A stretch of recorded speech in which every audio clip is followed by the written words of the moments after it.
All right, what's going on, guys? So, in today's video, we're going to be talking about how to avoid burnout in your junior golfer. So, this is one of the things that comes up all the time, and today I'm actually going to make a video covering it. If you're new to the channel, this is all we talk about is specifically helping junior golfers develop to play Division One golf. So, if you guys are in that bucket, or if you're considering becoming in that bucket, this channel and this video is going to be tremendously helpful for you. If you're a returning subscriber, welcome back. Always good to have you. And we got a really good one for you guys today. So, long story short, how do we avoid burnout in our junior golfers? So, it's kind of interesting because there's a lot of talk about this, but it comes down to something that is fairly obvious that just isn't talked about a lot. If you want to avoid burnout in literally anything, you have to feel like there's a reasonable value exchange, right? Like, why do people burn out in work? They burn out in work because they feel like they're putting a lot in and they're not getting a lot out, right? That could be financial, that could be other things. But that's fundamentally why we burn out, is we just feel like we're putting in a lot and we're not getting a lot back. And our brains are very good at being like, hey, this is kind of an inefficient use of our effort here. Let's stop doing it. And so I found this, I decided to do this topic today because I was actually grinding through and trying to compare the players in my program compared to the average player on Junior Golf Scoreboard. And one of the things that I say a lot is the average player improves by about 1.19 shots per year. And the average player in my program improves by about 3.6 shots per year, give or take the particular data set that we're looking at and the time that I'm doing it. It's a dynamic number, so it kind of moves all over the place, but within kind of a certain range. Anyway, I try to do a layer of sophistication beyond that, where I was like, okay, let me look at all the players who have at least 12 months of data or 12 months of ranking and compare my players versus them. And the thing that I found was the numbers were very similar. And I was wondering, I was like, why is this the case? Like, is my coaching not as good as I've presented it? Am I being like dishonest? Is there something about my program that could be better, where we could get better results? And then I was trying to square it with the other side of this, where I was like, the average, like the median player or the 50th percentile player year over year on Junior Golf Scoreboard really does only improve by somewhere around 1.19 shots per year, give or take. And so I was like, well, how do I make sense of this data? And I realized that the thing that was different is when I work with players, I work with them for a minimum of 12 months, right? I want to have that 1 year commitment. And, for me, selfishly, there's a little bit of just continuity here. I don't want people bouncing in and out of my program. I want to make sure it's nice, solid, and consistent. But the other thing that hit me is the players in my program, because they make that 12-month commitment, are more probable to get better results because they've committed for that time period. Now, that was like one angle that I thought. And then I was like, okay, well, if I just told players like, hey, you just need to get ranked, and if you're able to be ranked for 12 months, the probability that you improve is significant. And I was like, no, that doesn't quite make sense. If I just said, hey, just be ranked for an extended period of time, like that'll make you better. It's like, yeah, maybe you have more reps and you're kind of in it. Maybe you're more committed and that'll happen. But I still didn't quite feel right, because I know other players who put a lot of time in that that isn't actually the case for them. And I continued to think about it. And the real thing that came out was players who are improving by a significant amount continue to play. And players who are not improving by a significant amount quit. And that makes a lot of sense, right? And so when I look at my program from that perspective, and just like junior golf in general, the trick here around burnout is they need to improve by enough year over year to feel like it's worth it. And so when I'm looking at the average player who's like got 12 months of data, I'll even show you guys the spreadsheets here. So this is one looking at very good players. These are all players who I would consider, in a position to play Division One golf, scoring differential of -2.5 roughly. And I'm looking at where they were at the beginning of their rankings, the amount of improvement that they've experienced, the amount of time, this is in years, and the amount of average improvement. So we got 3.78 shots.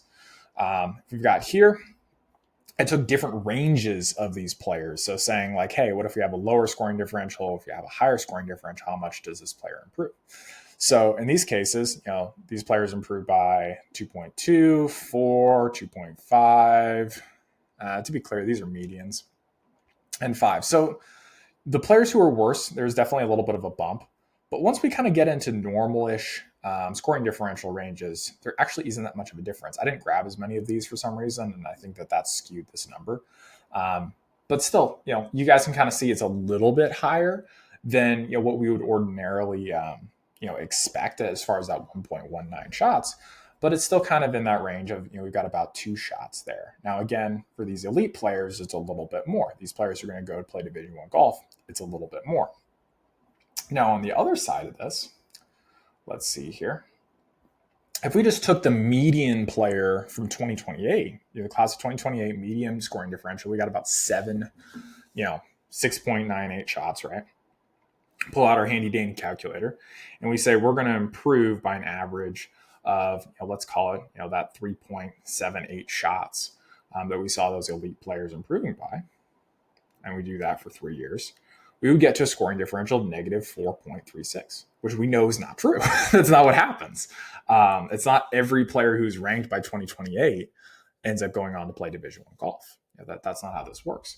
So what really happens is year over year, we've got players falling out every single year. And the players who continue to stay ranked are the ones who are improving fast enough in order to justify that time and effort, right? So when I'm working with students, they're improving by, on average, about 3.6 shots per year, which is kind of similar to those elite level players, which makes sense why I have decent success rate with players getting recruited. And that is really by providing clarity for the players. So that's really like the biggest thing, is to say, like, what am I getting out of this has to be very clear to the player. Now, obviously, I do this in a tremendous amount of depth when I'm working with a student, so that they can literally just go out there and implement. If that's something you're interested in, you want that clarity for your child and also to help them not burn out. There's a link in the description where you can apply. And if you guys are in a position where I'm confident that I can help you, be able to talk it over. So anyway, back into the video here. What we really need to understand here is the way that we avoid burnout is we need to make the player feel like I'm getting out what I'm putting in, right? That's clarity. How do we get that clarity is kind of the next stage. Well, number one, they need to understand how the process works. They need to understand what they're doing, because if they're just going out there and working hard and they don't really see anything happening and they're improving with like a shot, they're like, I don't know if I need to keep doing this or not. I don't know how good I am. Versus if we have a player who is ranked, all of a sudden, or at least we have clarity about like, hey, we need to get ranked. Like that's one of our projects for this year, as we're playing in ranked events. Then that starts to move us forward. We start to say, okay, cool, I'm getting something for this. Next thing I have all my students do is track their statistics. Why would we do that? Well, if we just go play a round of golf and we play good, what do we think? Oh, I'm good at golf now. If I go out and play a round of golf that's bad, what do I think? I suck at golf. But the reality is, one round of golf or even a tournament doesn't really tell us that much. We want to be able to look at long-term kind of variance for a player and see that the overall trend is in a positive direction. I like the tool Draw More Circles personally for this. You can look at 5 rounds, 10 rounds. Tournaments are practice, so you can segregate those out. Because, let's say you play a certain level in practice and you play differently in tournaments. We want to be able to know why that is and where the disconnect comes from. That way we can attack that, whether it's mindset problem, strategy, whether it's a practice issue. Those are all things that I obviously coach all my students on, but just like high level, you need to be able to see that information in order to make the appropriate adjustments. Versus if you have a player come to you and say, hey, or your child is, struggling in tournaments, but they're really good on the driving range, then it's like, it doesn't matter how good they're going to hit it on the driving range. They're still going to have that problem in tournaments. So it's a different problem to solve. But you need to have clarity on like, okay, here's what's going on. And then ideally, realistically, you need to have somebody who has clarity on how to use this stuff. Someone like myself that can actually tell your child what they need to do. And again, like that's what my program's for, is it's not just track the statistics. Lots of people track their statistics. You have to know what to do with it. And you have to know, okay, cool. Well, we have this particular strategic problem, and then I need to pivot and use this particular, set of like a playbook, if you will, to be able to solve that problem. It's not just like, hey, I've got the data. I know I'm bad off the tee. Now everything's solved. It's like, no, you got to know what to do with the information. But, long story short, we need to be able to track this stuff and say, okay, cool, I'm getting better. And if we're not getting better at something, then it's kind of like a check engine light. It's something that we need to pay attention to and get on top of. That's why I created this spreadsheet for all my students that allows us to essentially track, in my opinion, what are the most important statistics that are most correlated with a player and what they're going to shoot. Now, these do not specifically tell us like, hey, we're going to go practice a particular skill, just this on its own, but it gets us in the ballpark. So this is something that's really, really crucial to be able to understand and be like, okay, well, if I wanted to improve my scores as much as possible, what's going to have the biggest impact? Like if I improve greens regulation, in this case, you can see we would improve by 0.93 shots if I improve by 5% with this set of statistics. If I improve my scrambling, which everyone tells me about how is so important, we're only going to improve by 0.35 shots. Now, sure, you could say, oh, you should be able to get up and down 60% of the time, and you're going to improve by 3 shots. But the reality of that is, unlikely. We're not going to go from 20% to 60% with a skill like scrambling, in part because, a lot of whether or not we get up and down has to do with where we left the ball in our approach shot. Not to get into the weeds here, but this is also one of those things where, how much of this stuff you've looked at and how much time you spent working with players is really going to dictate like whether you know what to do with the data. Because you could look at scrambling and say, oh, well, it should be easy to get from 20% to 60% on scrambling. But the reality is just like, that's just not going to happen. And to be fair, like you're not going to know that until you've done this enough, where it's like you've seen enough players come by and be like, yeah, that's not a statistic that can really be moved by that much. But anyway, we got to have clarity on, what we're doing here. We got to have clarity on the statistics. So we can say for this player, if I just kind of like map all of this out, odds are, it's either going to be if we improve greens regulation or if we improved 3 putting. Is that the right number? That's not math.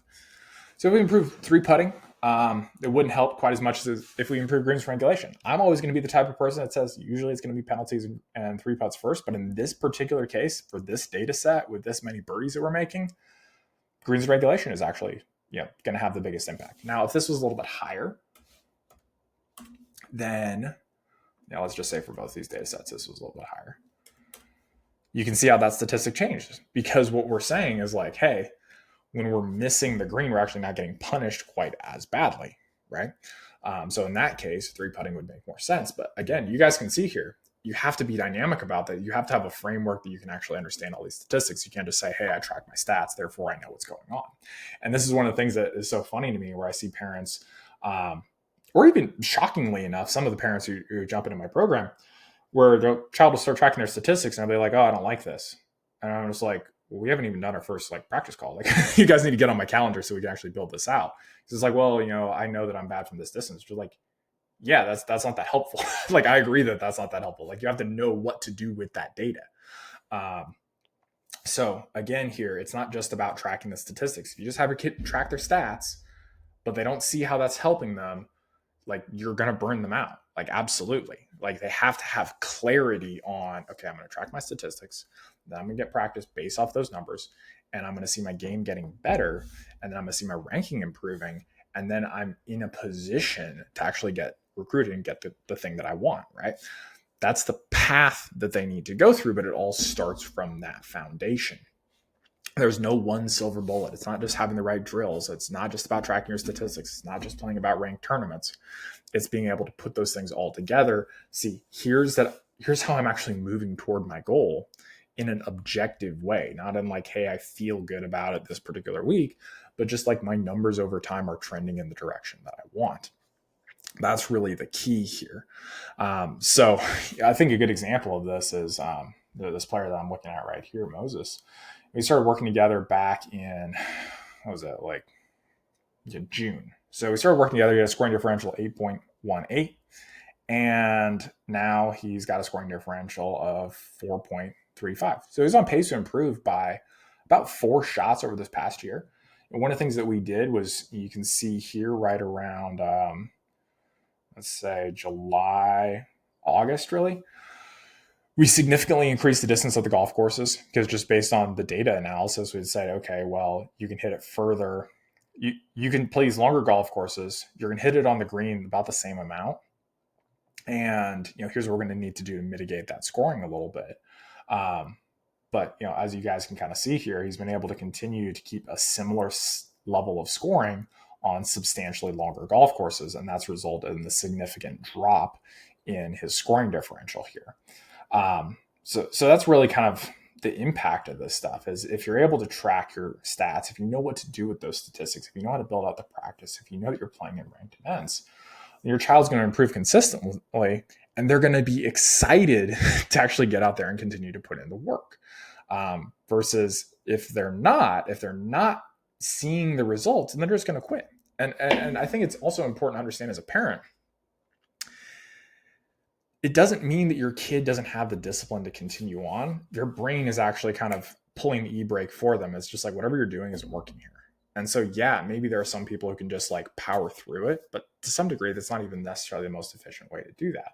So if you see your kid where they're in a position where they're, maybe on the verge of burnout, it might sound counterintuitive, but actually giving them a significant investment into really getting clarity is actually the way to break them out of that. Because if you just continue doing the same stuff and you send them to the same lesson, or a different coach, it's not actually going to solve the root problem. The root problem comes out of, I don't know what I need to do, and I don't know how that's going to translate to me getting to my long-term goals. That's the disconnect here. So that's really the biggest thing I want to make clear to you guys, and just kind of show like, that really is going to be the difference between, whether or not your child, they could be like literally like a median player or slightly worse, even as a freshman in high school. But if they have the right plan and they have clarity, then they're going to improve fast enough, and they're going to be able to continue and stay disciplined and actually accomplish their goals, versus if they're just kind of bouncing around, they're just going to drop out. They're going to quit. So your goal is to have your child not quit and to actually be able to continue to go. Odds are they just need to have more clarity about what they need to do so that they can actually accomplish that goal. So with that, I'll leave you guys there. Again, if you guys want help with all this stuff, you want me to specifically coach your child, link is in the description. If you want to watch other videos regarding junior golf and developing to play Division I golf, got a ton of them on the channel. Go ahead and check those out. If you enjoyed this one, leave it a like. If you're new here, subscribe, and I'll see you guys in the next one.